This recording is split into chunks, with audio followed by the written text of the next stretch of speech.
नाज़रीन किराम अस्सलाम वालेकुम वरहमतुल्लाहि वबरकातुह।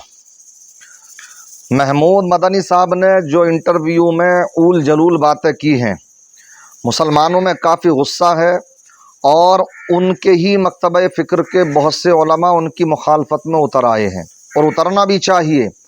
मैं तो कहता हूँ कि ये जिस ओहदे पर बैठ कर के इस तरह से मुसलमानों के ताल्लुक़ से ख़ास कर के मुसलमानों के जो उभरते हुए चेहरे हैं, जो रहनुमा हैं, ख़ासकर बैरिस्टर असदुद्दीन ओवैसी साहिब, तो उनके ताल्लुक़ से जो इस तरह की बकवास करी है, तो उससे ये लगता कि इनकी जैसे कि बीजेपी से आरएसएस से कोई डील हो चुकी हो। तो इसके ख़िलाफ़ उन लोगों को पुरज़ोर अंदाज में मुतालबा करना चाहिए कि ये इस ओहदे को छोड़ें। बहुत हो गई सौदागरी। मुसलमानों के ख़िलाफ़ इस तरह की बकवास ये बर्दाश्त नहीं की जा सकती है।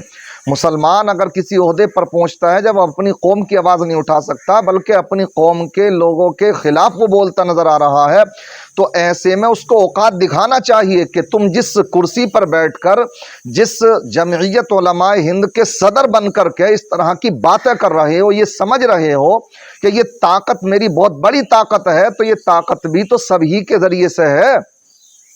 अब उन्होंने जो बयान दिया वो बयान आपने सुना होगा, थोड़ा सा मैं भी चाहता हूँ उसको दोबारा याद दिला दूँ, उसको सुने और आप उसके बाद में फिर मैं तफसीरा करूँगा।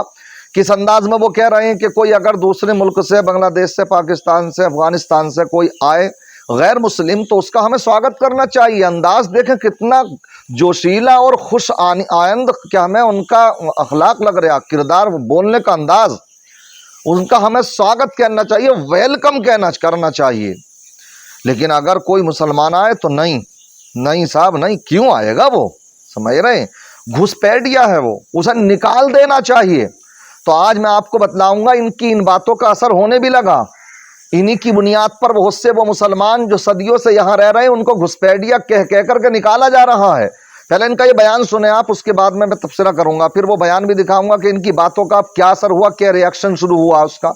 देखिए, सुने आप। ये असल इशारा जो है वो सिटीजनशिप अमेंडमेंट बिल जो आया है उसको लेकर के है। उसमें ठीक है, मुझे उसके ऊपर कोई बहुत ज़्यादा एतराज़ नहीं नज़र आता है। मुझे ज़ाती तौर पर, हमारे बहुत सारे भाइयों को है इस पर एतराज़, लेकिन मुझे बहुत ज़्यादा एतराज़ नहीं नज़र आता है।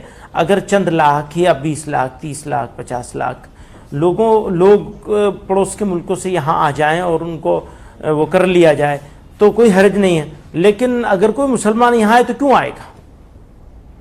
अपना मुल्क छोड़कर मुसलमान अपने मुल्क का छोड़कर यहाँ मेरे यहाँ क्यों आएंगे? नो, मुझे कोई मुसलमान नहीं चाहिए यहाँ। मुझे नहीं ज़रूरत है किसी मुसलमान की। बाहर से कोई नहीं आना चाहिए, बिल्कुल नहीं आना चाहिए। बल्कि कोई मुसलमान अगर इस तरह से घुसपैठिया बन करके यहाँ आए तो हमें और आपको सबको मिलकर के उसे निकालना चाहिए। क्यों? यह अपनी सोच को हमें बदलना है, इस तरह हिंदू मुसलमान में नहीं बांटना है। पर मुसलमान क्यों आएगा मुसलमान मुल्क छोड़ करके? भाई मुस्लिम अक्सरियती मुल्क है ना, बांग्लादेश है, पाकिस्तान है, अफगानिस्तान है, वहां से कोई मुसलमान क्यों आएगा?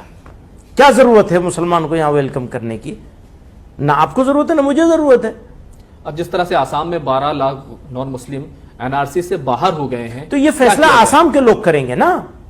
आसाम के लोग करेंगे कि उन्हें रखेंगे या नहीं रखेंगे। मैं क्यों होता हूं उसमें बोलने वाला कि हाँ रखो या नहीं रखो? नो, मुझे कोई जरूरत। ये देखा आपने इनका बयान। कहते हैं कि क्यों आए वो अपना मुल्क छोड़कर। हाँ, कोई हिंदू आए तो उसके स्वागत के लिए तैयार है, और अगर कोई मुसलमान आए तो उसे, मुझे, आपको, सबको मिल करके उस घुसपैठिए को निकालना चाहिए। मैं कहता हूँ, एक तरफ तुम ये भी पाठ पढ़ा रहे हो कि हिंदू मुस्लिम नहीं करना चाहिए, तो आखिर और कौन सा तरीका होगा हिंदू मुस्लिम करने का? क्या ये हिंदू मुस्लिम करना नहीं है कि एक तरफ तुम हिंदुओं का स्वागत करो और दूसरी तरफ मुसलमानों को यहाँ से निकालो, और इस पर अमल भी होने लगा? तो ये दो तरह का रुख, मुनाफिकाना चेहरा, समझ रहे हैं?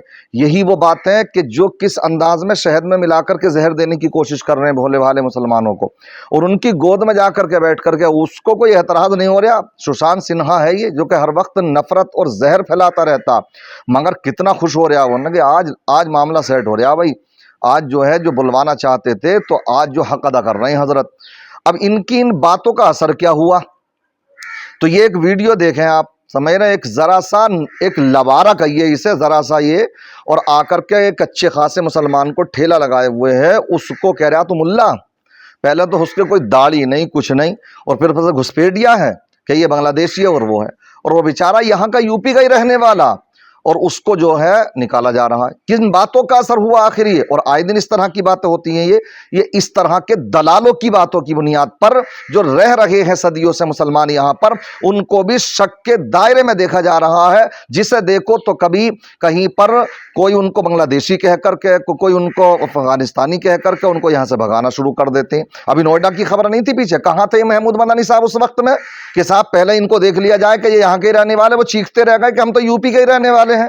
سمجھ رہے؟ دیکھیں وہ ویڈیو بھی آپ, اس کے بعد میں آپ ان کی باتوں سے اندازہ لگائیں کہ اس سے مسلمانوں کا کیا نقصان ہونے والا ہے. یہ تو کر رہے ہیں دلالی, انہیں تو چاہیے اپنے پیسہ, سمجھ رہے, اور وہ پکڑ رکھا انہوں نے صحیح سے. اس لیے پیسے کے اس لالچ میں یہ مسلمانوں کو کٹوائیں گے, مروائیں گے, یہ حالات بن رہے ہیں. اس لیے ہمیں ان باتوں کو سمجھنا ہے. کہاں سے آئے؟ यूपी. ملا ہے نا, ملا ہے نا, تو یہاں کیا مرا رہا ہے؟ بول. بہن کے لوڑے بنگلہ دیشی. ارے یار ہندوستانی ہوں بھائی. ہندوستانی ہے تو کھول پینٹ کھول. کھول. ارے یار جا بھائی. ارے جا تیری.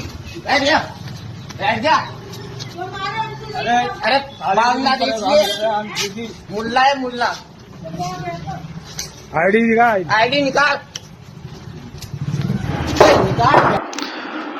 تو بہرحال یہ دیکھیے آپ نے ویڈیو, مسلمان ان کی ان باتوں سے کافی خفا ہیں, علماء بھی, ان کے علماء بھی, اور تمام مسلمان. اب تک یہ اسد الدین اویسی کو ٹارگیٹ کرتے تھے, آج سمجھ میں آتا معاملہ کہ ان کی جو گٹھ جوڑ بنا ہوا ہے RSS سے, BJP سے, تو یہ ان سے کبھی امید نہیں کی جا سکتی ہے, کبھی کوئی امید نہیں کی جا سکتی ان سے, محمود مدنی ہو, ارشد مدنی ہو, کہ یہ قوم کی آواز اٹھا سکیں یا یہ قوم کی آواز اٹھائیں گے. نہ, بالکل نہیں, توقع مت رکھنا, جو کرے گا غلطی کرے گا وہ. اس لیے جو آپ کے صحیح آواز اٹھانے والے لوگ ہیں ان کے پیچھے چلیے, ان کی قیادت کو مضبوط کیجیے. ان دلالوں کے چکروں میں آ کر کے کہ نہیں صاحب یہ BJP کا دلال, BJP کی B ٹیم ہے, اور یہ سب ان لوگوں نے ذہن بنائے اس طرح کے, ورنہ اسد الدین اویسی کو اب تک رہنما بنا لیا گیا ہوتا اور مسلمان اچھی خاصی تعداد میں ان کے پیچھے ہوتے بھی, اور ووٹوں میں بھی تبدیل ہوتے, اور اچھے خاصے ہمارے آج پارلیمنٹ میں پہنچنے والے سانسد بھی ہوتے, اور کئی راجیوں میں آج ودھان سبھا میں بھی ہمارے لوگ ہوتے. تو یہ ظلم و زیادتیاں نہیں ہو پاتی. اس لیے مسلمانوں آنکھوں کھول لو, اس طرح کے محمود مدنی جیسے دلالوں کے چکروں میں مت پڑو, نہ ان کی باتوں پر اب غور و فکر کرو. بس یہی کہہ سکتا ہوں. اللہ تعالیٰ رحم و کرم فرمائے, ہمارے اس ملک میں خوشحالیاں عطا فرمائے, ہر طرح کے فتنے فساد سے سب کو محفوظ و مامون فرمائے. السلام علیکم ورحمۃ اللہ وبرکاتہ.